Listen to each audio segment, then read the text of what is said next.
ব্যবসা-বাণিজ্য সহজ করতে নতুন আমদানি নীতি আদেশ 2026-29 জারি করেছে সরকার।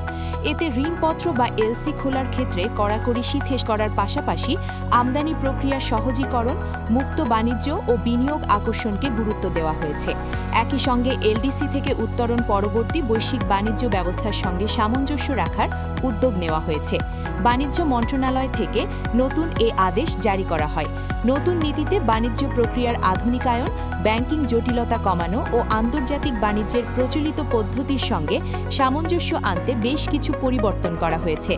পাশাপাশি দেশীয় শিল্প, ব্যবসা-বাণিজ্য ও আন্তর্জাতিক সম্পর্কের ক্ষেত্রে নতুন সুযোগ সৃষ্টির বিষয়টিও গুরুত্ব পেয়েছে।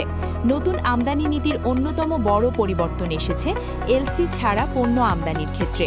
আগের নীতিতে বাণিজ্যিক আমদানিকারীরা সেলস বা পারচেজ কন্ট্রাক্টের মাধ্যমে এলসি ছাড়া পণ্য আমদানি করতে পারতেন, তবে এক্ষেত্রে বছরে সর্বোচ্চ $5 লাখ সীমা ছিল।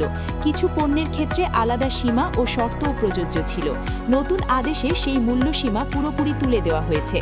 ফলে নির্ধারিত নিয়ম মেনে সেলস বা পারচেজ কন্ট্রাক্টের মাধ্যমে এলসি ছাড়াই আমদানির সুযোগ আরও বিস্তৃত হল। আন্তর্জাতিক লজিস্টিক্স কেন্দ্র গড়ে তোলার লক্ষ্যে নতুন নীতিতে প্রথমবারের মতো মুক্ত বাণিজ্য জোন বা ফ্রি ট্রেড জোন এবং সেন্ট্রাল বন্ডেড ওয়্যারহাউস প্রতিষ্ঠার বিধান যুক্ত করা হয়েছে। এর মাধ্যমে আমদানি রপ্তানি কার্যক্রম আরও আধুনিক ও প্রতিযোগিতামূলক করার সুযোগ তৈরি হবে। নতুন আমদানি নীতিতে প্রথমবারের মতো প্রবাসী বাংলাদেশির সংজ্ঞা ধার্য করা হয়েছে। একই সঙ্গে অনুমোদিত শিল্পের জন্য মূলধনী যন্ত্রপাতি ও কাঁচামাল আমদানির প্রক্রিয়া সহজ করা হয়েছে। প্রবাসী বাংলাদেশিদের দেশে শিল্প ও বিনিয়োগে উৎসাহিত করতে আন্তর্জাতিকভাবে প্রচলিত আধুনিক অর্থ পরিশোধ পদ্ধতি ব্যবহারের সুযোগ রাখা হয়েছে। এসব ব্যবস্থা বাংলাদেশ ব্যাংকের বিদ্যমান বৈদেশিক মুদ্রা ব্যবস্থার সঙ্গে সামঞ্জস্য রেখেই কার্যকর হবে।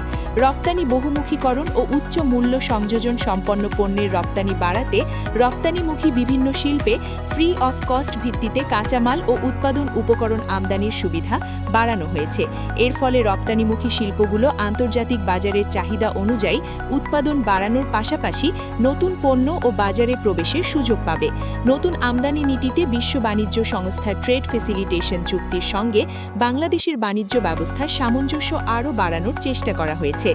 এর ফলে ইউরোপীয় ইউনিয়ন সহ অন্যান্য বাণিজ্য ভাগিদারের সঙ্গে দ্বিপাক্ষিক মুক্ত বাণিজ্য চুক্তি বা এফটিএ বা প্রেফারেন্সিয়াল ট্রেড এগ্রিমেন্ট নিয়ে আলোচনায় বাংলাদেশ তুলনামূলক সুবিধাজনক অবস্থানে থাকবে বলে আশা করা হচ্ছে।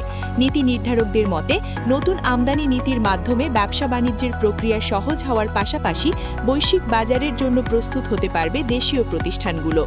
একই সঙ্গে এলডিসি পরবর্তী সময়ে আন্তর্জাতিক বাণিজ্যে বাংলাদেশের প্রতিযোগিতামূলক সক্ষমতা বাড়ানোর ক্ষেত্রেও নতুন নীতিটি গুরুত্বপূর্ণ ভূমিকা রাখতে পারে।